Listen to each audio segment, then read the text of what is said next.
And it just ties in beautifully to what we're going to be talking about today. Um, and for once, while I was sitting there, like different people like popped in my mind.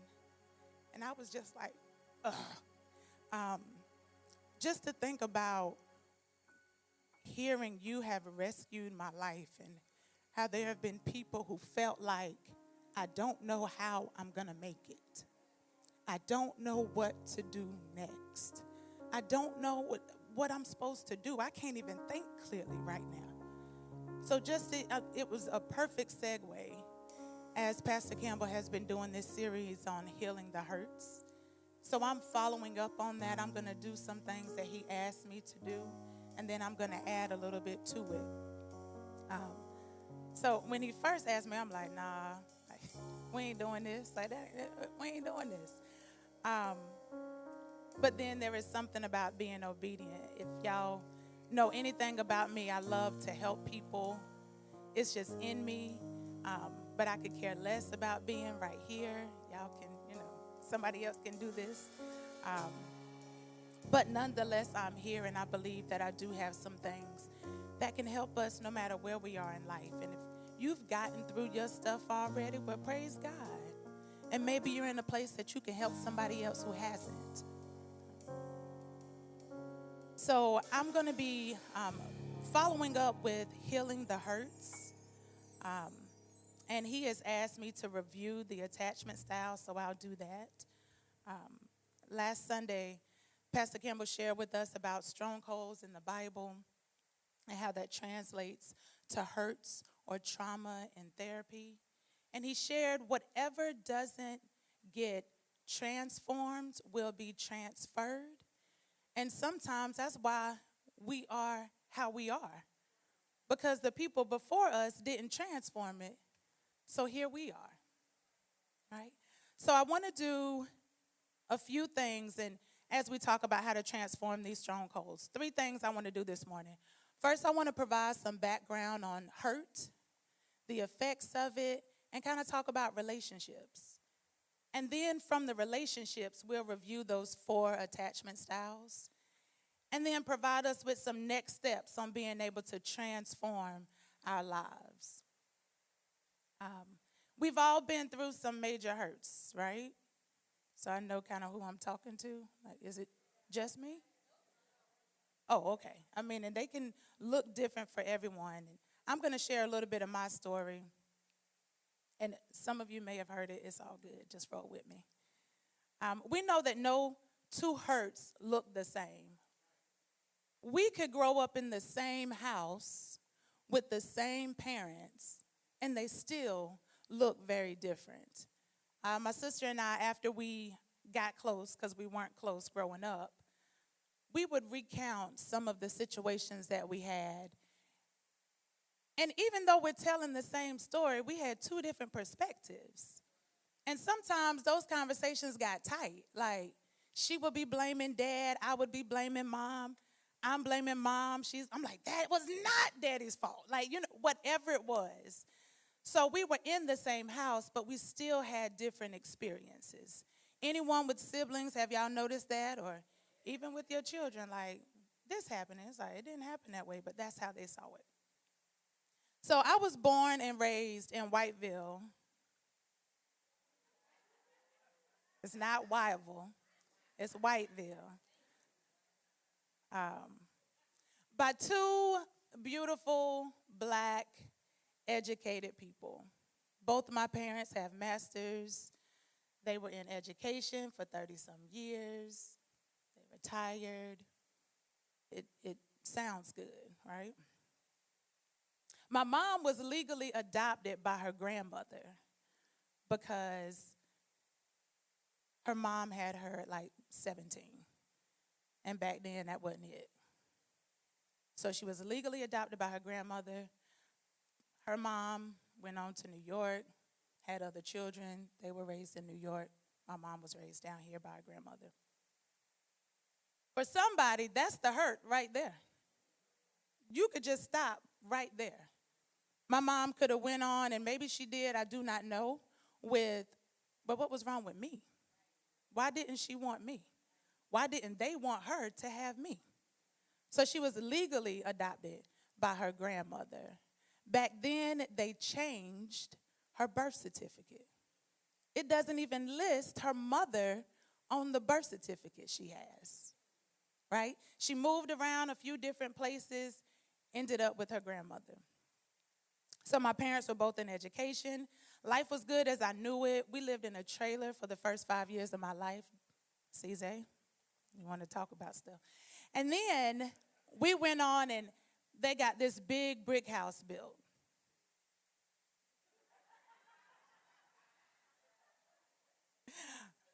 All was good, y'all. I grew up in high school. My last name was Jones.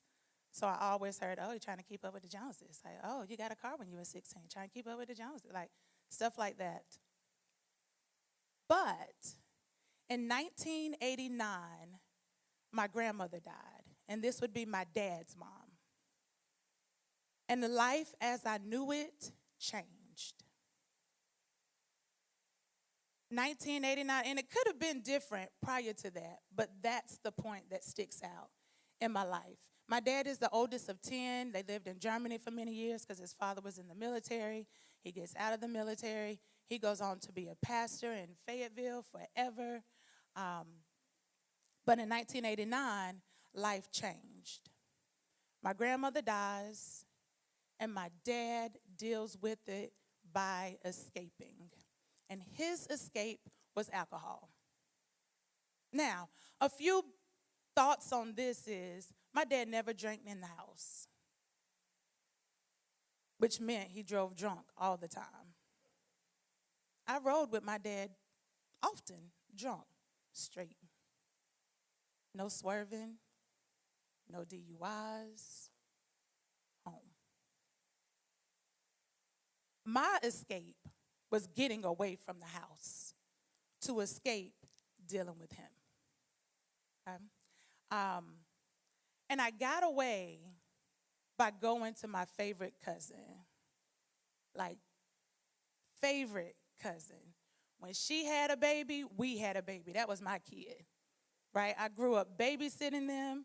I called them my nieces and nephews. Now they're older, so I'm like, it's my cousin. But, you know, I raised you. Like, I would put them to sleep, like, did all the things. My favorite cousin was my escape. Time goes on. I go off to college, and I learned that she has 6 credit cards in my name. And let me tell y'all how I figured this out. I'm in college doing all the things, and I'll share a little bit about college too. And I have my school loans, but I want to get a New York and Company card because I like New York and Company. And they were like, denied. What?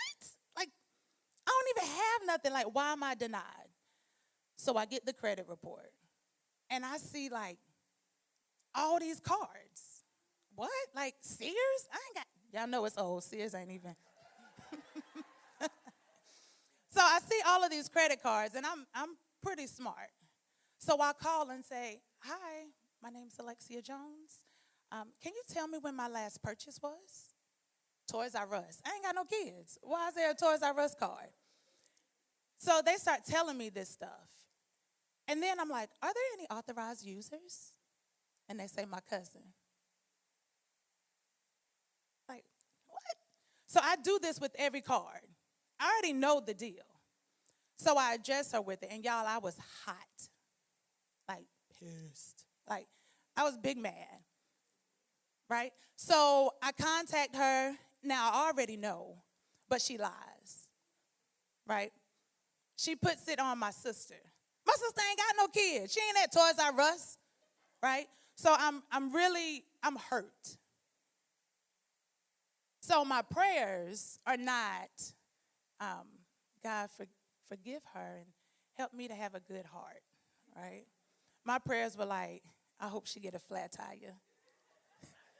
Jesus, I don't want her to die, but, you know, when she get in that situation, I want her to think about me.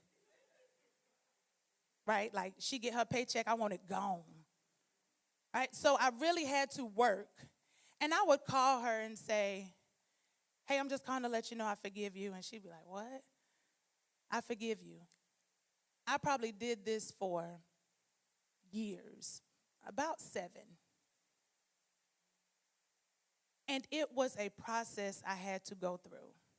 The other piece, when I talk about college, I did the same thing with my dad. When I graduated from high school, it was like a mind shift. I don't know why.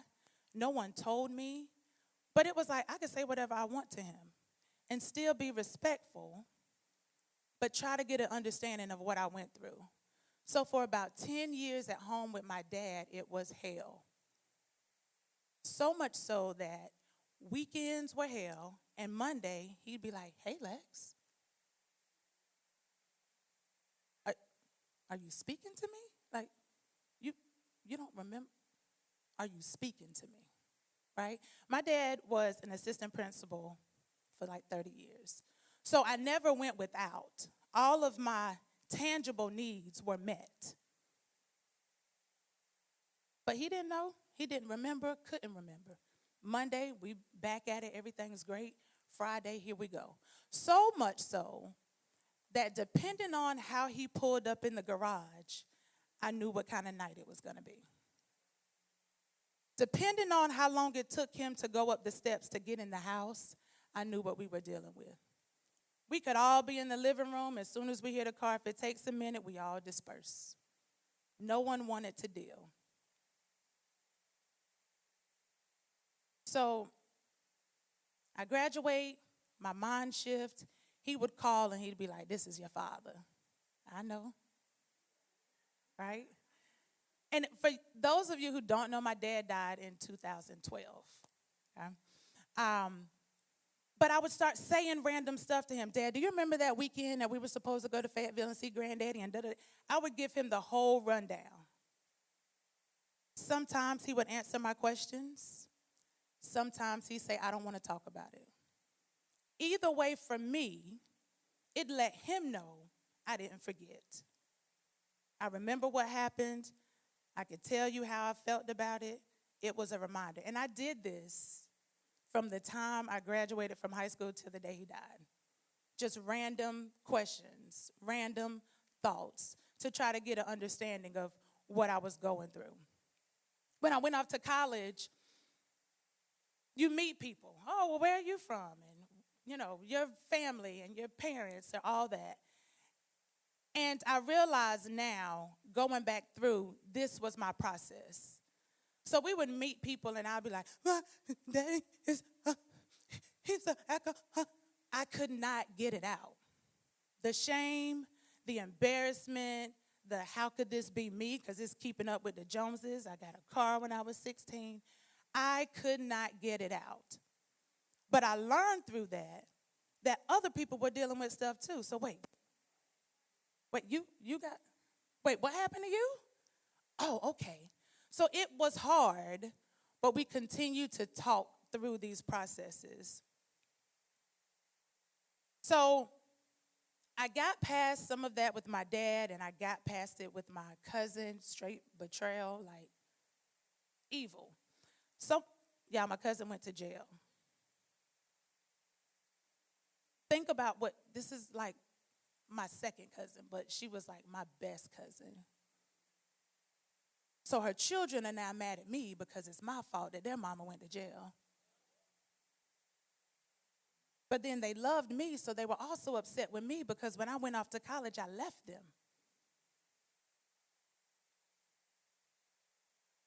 Right? So thinking about all of this, healing the hurts, the strongholds, is tough.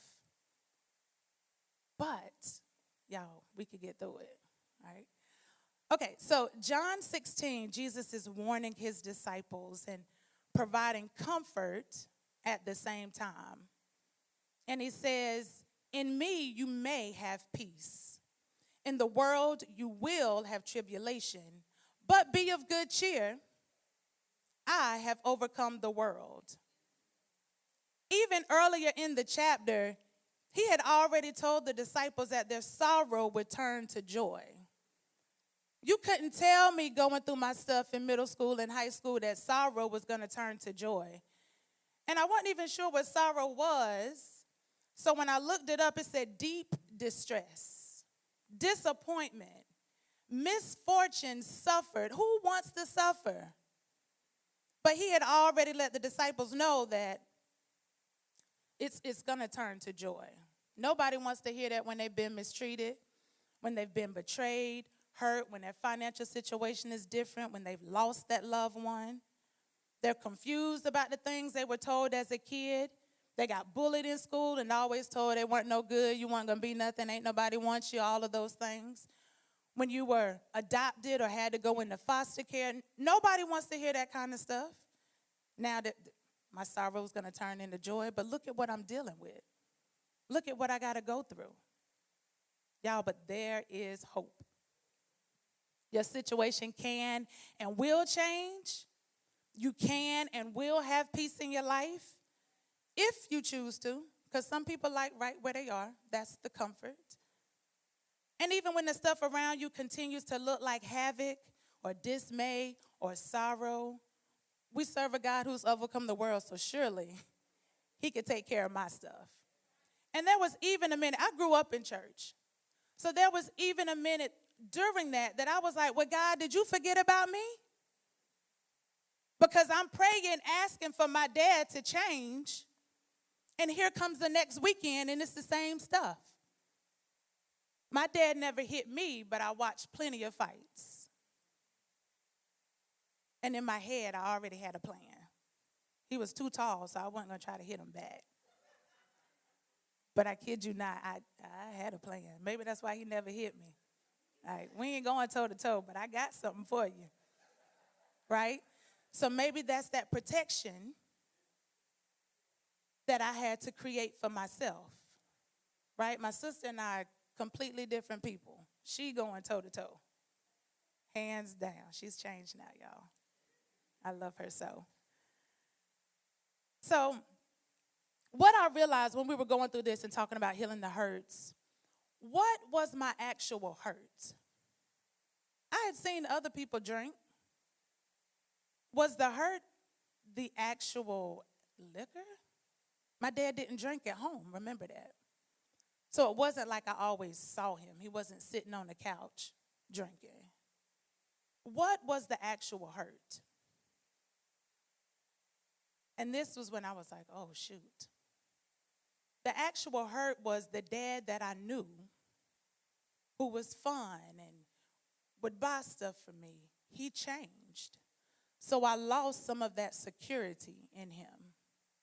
Could he really protect me? Because now he's trying to stand up himself. So really, what can you do for me if I'm the one now having to help you up the stairs? Right? The hurt was nobody came to see about me. Nobody, y'all. And that's what really hit. Being in my profession now, I deal with the child who is dealing with this. CPS should have absolutely been at my house. I should have absolutely been removed from my house.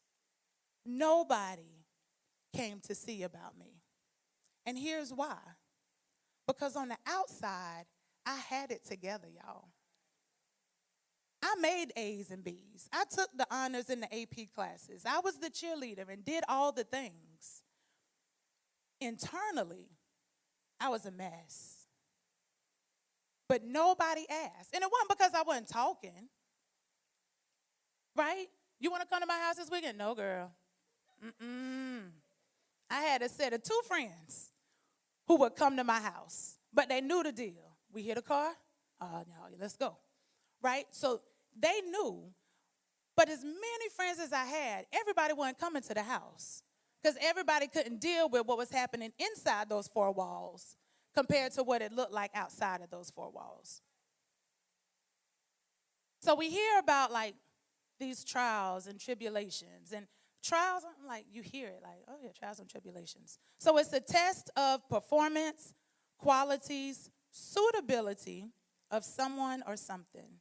It's the test of your faith when we experience trouble or adversity, tribulation, distress, suffering.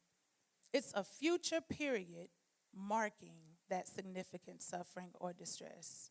So we want to get into healing the hurts, but I want to talk about the hurts for a minute.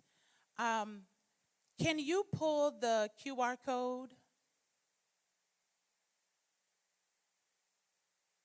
If y'all can take your phones out, Pastor Campbell had talked about the different attachments, and we'll get there in a minute, but I want y'all to work through this as I go about the hurts. It should take you to a quiz, y'all.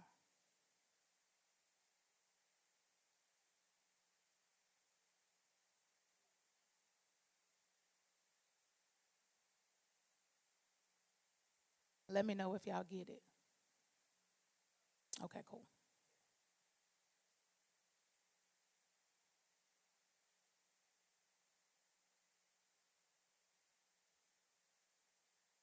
Y'all good? Okay, cool. I may use like hurts and trauma interchangeably, so please roll with me on that. And here's some background information on hurts, and we're going to move into relationships. So, hurts or trauma, it places a timestamp in your mind, in your heart, and in your physical body. Your brain like takes a snapshot of that particular moment, and it immediately goes into survival mode. So every time this happens, I remember it, survival mode. Make sense? It's not just that one event that happened sometime in the past, but it's that one event that left an imprint on me. It changes the pathways in our brains. It can have a lifelong, lasting effect if we try to ignore it, avoid it, or don't address it. It's going to show up in places you weren't expecting because you never addressed it, and we just try to push it back in the back of our minds. Have we done that? Like, we remember the stuff, but we keep pushing it back. A quick example is if you're walking through the park, everything's cool, just enjoying like the clouds, and it's a nice day, and you're walking, and a snake slithers over your foot. Probably you're going to high step just a bit. Your heart start beating like crazy, and now you're walking like this. Right? So the next day, if this is your park, your path, next time you walk in, what you going to be doing? Like you might have a little pep in your step, but you sure enough sure, like, where it's at. That's what trauma does. You remember it. You remember every time you walk past that spot, that's where that snake was. Right? The same thing with trauma. A little cliff note here. If anybody is triggered through any of this, please do what you need to do to take care of yourself. There's a few people in here if you want to talk to somebody. There will be an altar call as well. But just remember that. Some responses to the hurt can look like no hope for the future. You can pull that slide, Jared.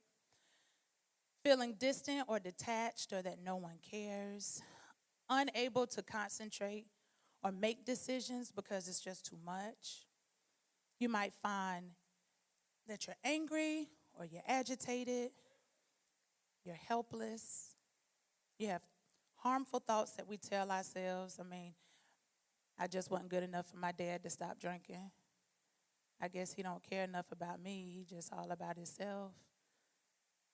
You avoid people, places, or things. I avoided him. I didn't ask him for anything. My mom was my go-to. You blame yourself or have negative views about yourself. Maybe something's wrong with me that I'm in this situation. You feel rejected, not able to trust others. I can't trust you because the last person who looked like that or was in this situation, they did this. You're on guard all the time. You have that negative worldview. You're seeking constant escapism. What I'm reminded by with experiencing the hurts and having these responses is that they all come at the hand of relationships. some of those people who are closest to me, this is when this happens. If I don't care about you, ain't too much hurt you can cause, right? So let's jump into understanding relationships. We need people. Do y'all believe that? Because there are some people, I don't need nobody. Like me, myself, and I got this. But it's not true, y'all, right? Like, even in the beginning, God said it wasn't good for man to be alone. He would make him a helper. We need people. Everybody say, we need people. Okay, now make it personal and say, I need people. Some people are like, I don't need nobody. I got this. So we find stories in scriptures to show that we need people. And from encouraging and building up one another to having humility and gentleness and patience, bearing one another in love. Paul writes many letters to the churches telling people to love one another, outdo one another, showing honor, submit to one another, live in harmony with one another, to not be haughty, to not be conceited or provoking one another or envying one another. There's so many scriptures around relationships, but we can't do life without them.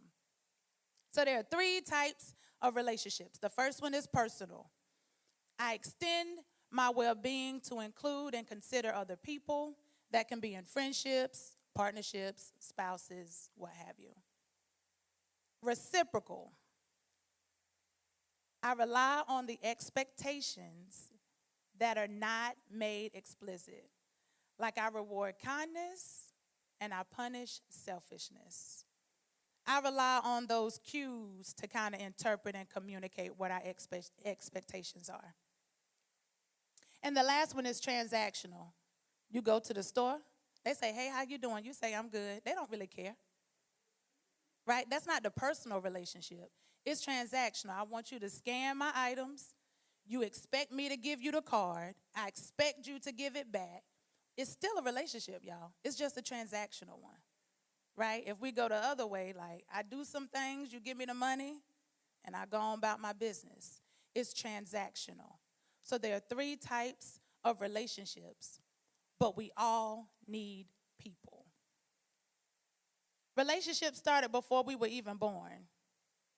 The need for human connection is innate. The ability to form healthy and loving relationships is learned. Right? The need for human connections is innate. The ability to form healthy and loving relationships is learned. What one person did or didn't do affects the next person and that relationship. It holds true even before we were born. We know that there are some things that aren't preventable, but whatever your mom did or didn't do had an impact on how you came into the world. The ability to form a stable relationship started from the time you were a baby. Simply with your caregiver, if they were reliable to meet the needs of you, food, care, protection, shelter, stimulation, even the social interaction.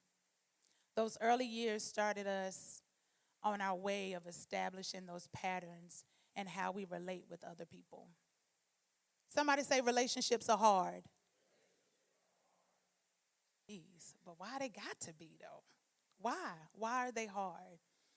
They're hard because it's hard to understand or accept people's differences. But that ain't what we used to do. Why you do it that way? That even includes our thoughts and our beliefs, our values. It's hard to understand other people's stuff. Because we communicate differently or have different styles of communication and expectations. Have you ever had that friend that maybe y'all talk a couple of days in a row, and then the next time y'all talk, it's like, Dad, she ain't called me? Like, well, what's wrong with her? Like, she always calls when she leave work. Like, those are unspoken expectations. You have them in marriages. I expect, well, not my kids. I may expect Zay to open the door for me. I ain't said it, but I just be standing there. And he like, what you need? Right? We have those in various situations. He may come home and be like, I sure am hungry. Oh, me too. What we gonna do? Half the time I'm like, well, I ain't hungry. Right? But those could be unspoken expectations. All right? That ain't really it, y'all. Just an example. Um, Relationships can be hard because we're not willing to compromise. This is how I am, you just deal with it. I used to say that for a long time, y'all. This is just how I am. But then I realized I wasn't willing to change. And how I was may not be what Zay or my kids needed. But I wasn't willing to compromise because I'm just stuck in it. This is how I am. You take it or not. But it wasn't working. It wasn't working for me or the people I loved. Relationships are hard because some people don't understand boundaries and other people don't have them. So when I get to just step and walk all over you, don't be looking at me sideways because you hadn't laid the boundaries for me. You didn't tell me you didn't like that I did X, Y, and Z, so I keep moving. I always tell people we teach people how to treat us. The first time you get called something you don't like, if you don't say nothing, guess what you just told them? It's all right to call me that. Right? And sometimes that look, it ain't enough. Right? What? Right? Sometimes you have to be able to voice what your boundaries are. And then even that goes back to the communication style. Because if all I saw was fussing, then that's what I'm going to do too. But then that might not work for you. This is why relationships are hard. Right? Okay. So our desire to organize our experiences is so powerful that we would do anything to find a purpose or reason to explain why we do what we do. That sometimes we even shut off the possibility of seeing what's really going on. I'm so prepared in my experience to say that this is just how I am, that I'm not even willing to hear somebody tell me otherwise. Right? So if we're wired to be in survival mode, it plays an effect on our emotional relationships. Think about it. The rejection, the shame, the embarrassment I experienced, the criticism, they all felt like threats. So I'm just a living survival mode. What you say to me? Dad, they ain't even do nothing. But I saw how they looked at me, which was the way my daddy looked at me. Right? So I'm in a constant state of survival mode. If we can pull up the attachment styles, has anyone had a chance to complete the quiz? Okay. All right. Okay. So as we move into the attachment styles, you think about the everyday situations, the hurts that you've gone through. It's survival. And we need relationships, yet we still have those feelings of rejection or abandonment or shame or guilt. I feel like I always have to protect myself. And here go the 4 attachment styles. They're called attachment styles because it's based on the children's attachment style with the parent, as that was their first time they were able to establish a connection. And I remember another therapist in here deals heavily with attachment styles. So I think this is beautiful. We're talking about it now. But these connections, or with that initial caregiver, it paves the way to determine our type of attachment style and the quality of relationships we will have as adults. It's going to affect the trust, the level of intimacy, and our emotional regulation. I don't know if there's a way to make it bigger than what it is. I'm sorry. But here's the review that Pastor Campbell wanted. So when yellow is secure, this is what we all want. As a child, there is trust and security. It's evident. The caregiver is available. They're responsive. They're supportive when they need them. when the child needs them. Someone who has that as a child, as an adult in relationships, it can look like close connections come natural. They rarely worry about the possibility of abandonment. This morning, yesterday, I said, David, if we were late picking you up from basketball or something like that, would you think like we weren't coming? And he was like, what? Y'all got me. I said, cool, okay. Like, whoo. Because if the boy would have been like, yeah, I don't know when y'all coming, I would have been like, oh, I ain't do so well as a mama. But he was like, nah, I know y'all got me. I said, even if I'm like 15 minutes late, he said, nah, I'll probably call and be like, where you at? But it's not because you're just forgetting about me and not coming at all. Right? So in that secure, there's trust. You're able to forgive. You manage your emotions well. You're honest and open. You're at ease with the idea of other people relying on you. You have good boundaries. You're resilient, or you can adapt to change. And you have high self-esteem. Essentially, the secure attachment in relationships is marked by trust, effective communication, emotional support. There's flexibility, and a sense of safety in your partners. Now, if we move to the blue one with anxious, as a child, you're clingy, you're anxious, you're seeking reassurance from your caregiver, you're not feeling secure, even when your needs are met, and your caregiver is inconsistent.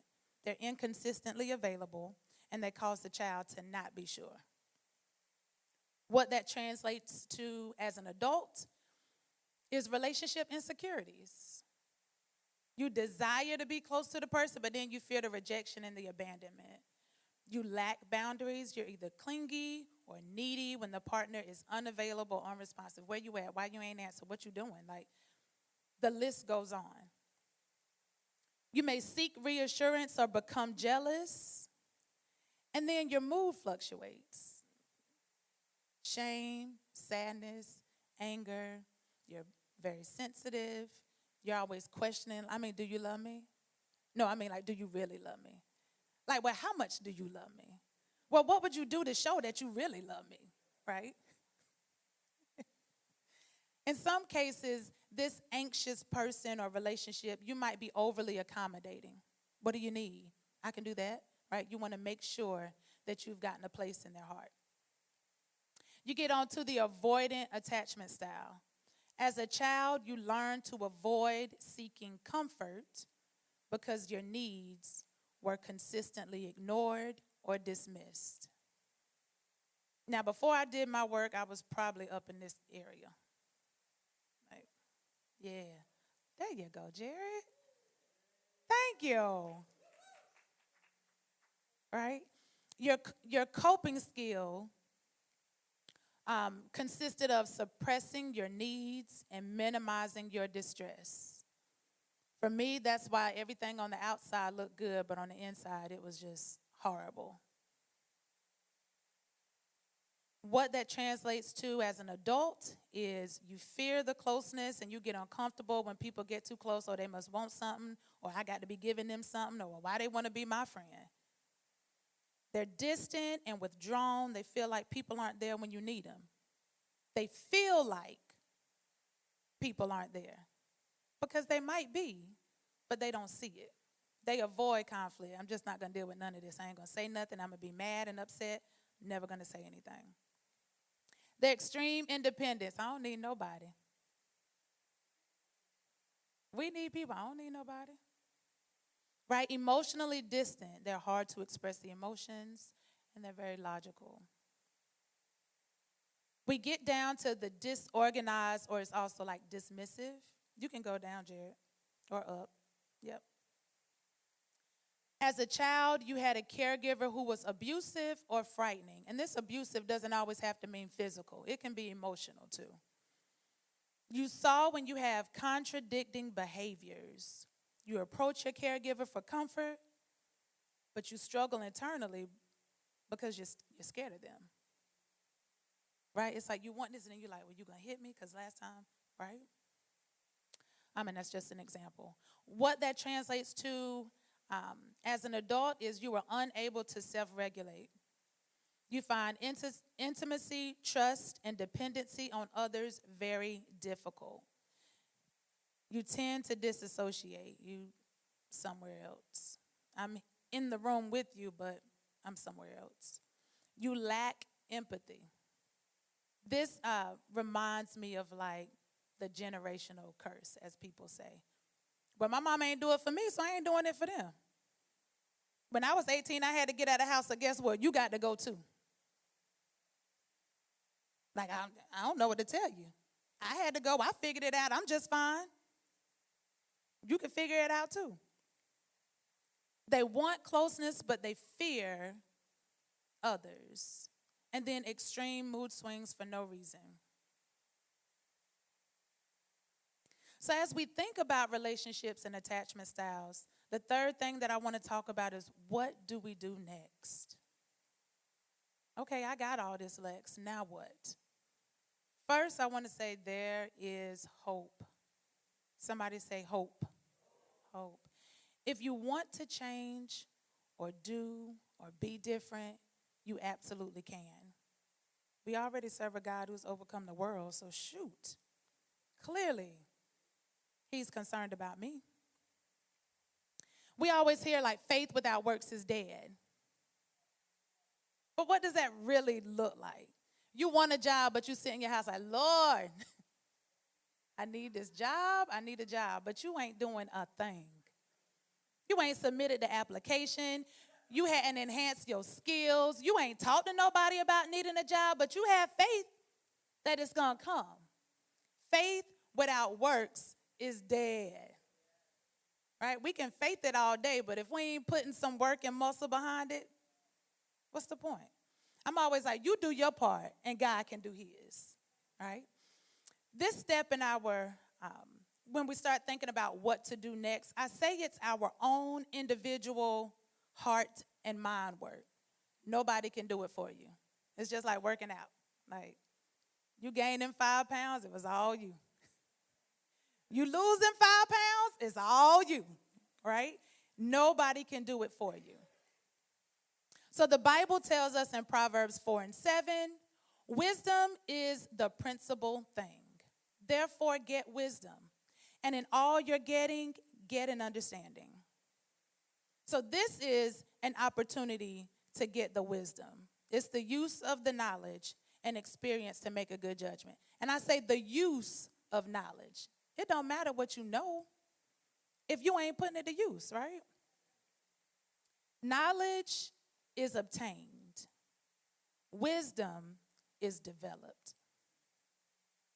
So God is saying develop wisdom and get an understanding. The first step towards wisdom and growth is recognizing our tendencies. One, it was hard for me to even say my dad is a functioning alcoholic. And I like to say functioning because it's not like he was in the middle of the street, passed out, or anything like that, right? Recognizing our tendencies, recognizing our behaviors and our patterns. I always do it this way. It's crucial to understand your behaviors because if you never recognize them, you can't ever address it. It reminds me of like AA. I'm Alexia and I'm an alcoholic. Like, you have to be able to recognize what the problem is. Psalms 139:23-24 says, search me, God, and know my heart. Test me and know my anxious thoughts. See if there is any offensive way in me, and lead me in the way everlasting. This verse simply encourages us to be introspective and seeking God's help in understanding and transforming like those things that nobody knows. Like, we can ask for God to help us, but we also have to be open and willing for him to do so. We got to learn some stuff. Y'all, I used to read up on alcohol, like, what is this? Now that I'm up here talking, I probably had many devious thoughts. Like, I used to pray, and this is why I was like, God, you don't care about me. I used to pray for my dad to get cirrhosis of the liver because then he would stop drinking. didn't even know what cirrhosis of the liver was, but I found it somewhere in my reading. Right? He never got it. What I wanted was my daddy back. What I wanted is for all of this turmoil to stop. So I started reading up on this stuff. Why does he do this? Why is he like this? And one day my dad said, Lex, I know you think I drink because I'm mad. I drink because I'm sad. And here's my lack of empathy. You have horrible coping skills. Right? If you go back to those attachment styles, like what I know is you ain't doing nothing for me and you did a lot. And now I'm trying to avoid and get away and I don't know what to do because one day you might be all right, the next day you're not. So I lack the empathy. So even as we're trying to grow and transform, get some wisdom, get some knowledge. Search yourself. We already know, like, if you lack wisdom, that's the one thing you can get for free. There's no condition. If you do this, then this. Wisdom is the one thing God will give you. You just got to ask for it. But then you also got to recognize when you're getting it. Because otherwise, you'll push that off too. Oh, now you just saying stuff. No. This is the wisdom you wanted. This is the knowledge. I've been through the hurt, so now I can help you, but you don't even want it. But you asking God. I say we pray to God, but we get through people. But I don't need nobody. You can't tell me nothing. We're praying to God. He's moving through people. All right? But you don't need nobody. I could do this by myself. All right? Thanks. All right, Pastor Campbell mentioned theology and therapy. Y'all, therapy is not effective if you go in there lying. Y'all can clap. It's okay.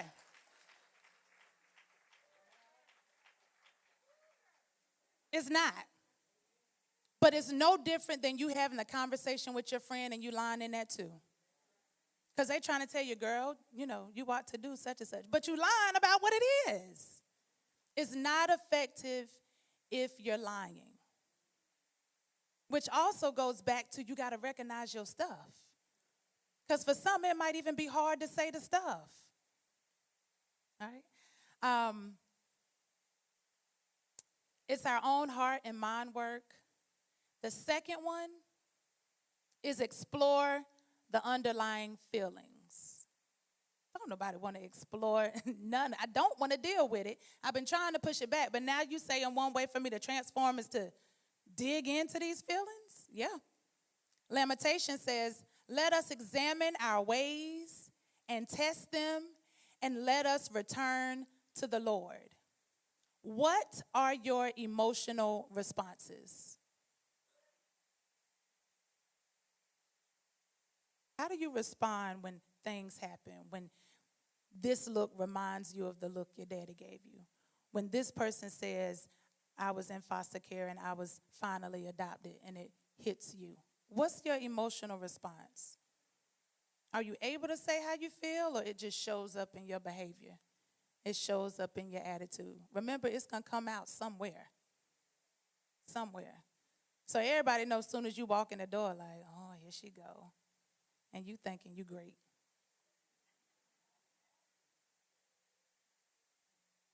As we dig into this, with the underlying feelings, it says in Proverbs 20:5, the purposes of a person's heart are deep waters, but one who has insight draws them out. That's that deep waters. Like, it goes deep. It could have been the hurt last week, but most likely it's that hurt when you was a little girl or a little boy, right? That's the deep hurt. So the purpose of a person's heart are deep. There are reasons, y'all, why we act how we act. It's a reason why you used to cussing everybody out. Cussing is a protective measure, right? I learned as long as I'm quiet, people keep coming to me. But soon as I start going off, guess what? You don't want to deal with me, right? So even that is a protection with survival mode. right? I want to protect me, so I'm going to do what I got to do so you can get up off me, right? Don't say nothing to me. Don't look at me the wrong way. It's a protective factor. Nonchalant, protective factor. Y'all, that was me all day. I don't care. Knowing good and well, I had many of feelings and thoughts, but on the outside, I don't care. That's him. That ain't me. I'm good. School is great, right? The next thing is practice being vulnerable. This like 10 stars beside it because it is not easy. We already got trust issues, but now you want me to be vulnerable? Right? And being vulnerable is I'm putting myself in a place where there could be potential harm. Are you able to express the sides of yourself that you have the least confidence in and allow other people to respond? That vulnerability does not happen overnight. I might do it one time and nah, I ain't saying nothing else to you again, right? But we have to keep practicing it in small doses. 2 Corinthians 12:9 says, but he said to me, my grace is sufficient for you. For my power is made perfect in weakness. Ain't nobody trying to be weak. I got this. I don't need y'all. But now, to get through this transformation from these hurts, I have to be willing to be vulnerable. Therefore, I will boast all the more gladly about my weakness so that Christ's power may rest on me. So I realized the more I would tell my story, which was being vulnerable, because now these people might be looking at me sideways, I can then turn around and say, but God, right? I ain't in that house no more. Let me tell you what I do now. I call him and say, hey, Dad, you remember this? Right? It was like I found some strength when I was out of the situation. I didn't have to be in survival as much. So I was vulnerable every time I shared a little bit of my story. My dad's an alcoholic. And they be like, what you say? Nothing. I ain't say nothing. Don't worry about it, girl. Right? And then I became more and more comfortable with that. That now it's like, it's not even me. That's his stuff. Why am I carrying it? Why am I holding on to it? And then he had his own stuff in that. So also, you got to remember your parents are human. They still dealing with their issues and their hurts too. And even if they dealt with their childhood ones, that doesn't mean there weren't some along the way. Being vulnerable takes time, but you can do it in small doses. Be an active listener. I don't want to hear what you got to say about my stuff. But in order to transform from these hurts, you have to be willing to hear people out. To answer before listening is folly and shame. That's Proverbs. I already got the answer before you say, I already know alcohol, this is a disease that I don't want to hear it. But to answer before listening, Proverbs says is foolish. Break free from your habitual responses. What? This is how I am. If you don't like it, that's your problem. But sometimes I don't even like myself. Or sometimes I want you to love me, but I don't even like me. So I'm asking something of you that I can't even do. So break free from those habitual responses.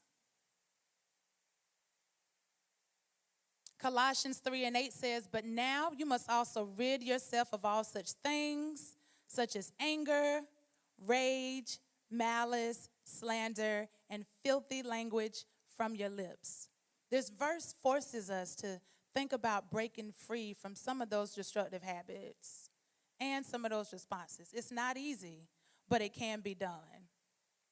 And the last one is not for everybody, but it might be for you, is that therapy can help lead you on the right path. And some of this you might be able to do without it, but it is also nice to have someone who knows nothing about nothing and you get to share your story in truth. Childhood hurts can lead to adulthood spent in survival mode. Trauma or hurts in a person over time with no context looks like a personality. Those hurts in a family over time looks like that's just our family traits. I mean, that's what the Joneses do. And then trauma or hurts in a people over time looks like the culture. The culture of black people is what happens in this house stays in this house. We ain't saying nothing about nothing. Why is that? Because that's what this family did, and that's what this family did. This happened to this person, they said nothing. This happened to this person, they said nothing, and over time, it's the culture. In closing, those hurts, strongholds, trauma, you fill in the blank, can leave us in survival mode, reacting, afraid to trust, hopeless, unable to live in joy. We're all in the process of healing, and some may be further along than others. Nonetheless, it's still a process. I no longer carry the hurts from my dad or my cousin. I actually talk to her every once in a while. Both I have fully forgiven. Where I am in my attachment style today is very different than I was if I had been in high school or college having to take this same test. I was raised in church. I knew who God could be or was for others, but I wasn't quite sure who he was for me. I wasn't sure where he landed in my life. I felt like he forgot about me. But I knew I wanted to be different. I didn't want to be stained from what I went through. So I began being vulnerable and opening up to people. I moved. I responded certain ways in my marriage, and over time, I was able to change that. We can all shift from surviving to thriving, to building healthier relationships because we need people. We need to heal from our hurts. We need to be able to pass the tests as they come so we can tell others how good God has been and how he's blessed me and how he's gotten me through, and be able to help others in their healing. We can heal from the hurts, y'all. Amen.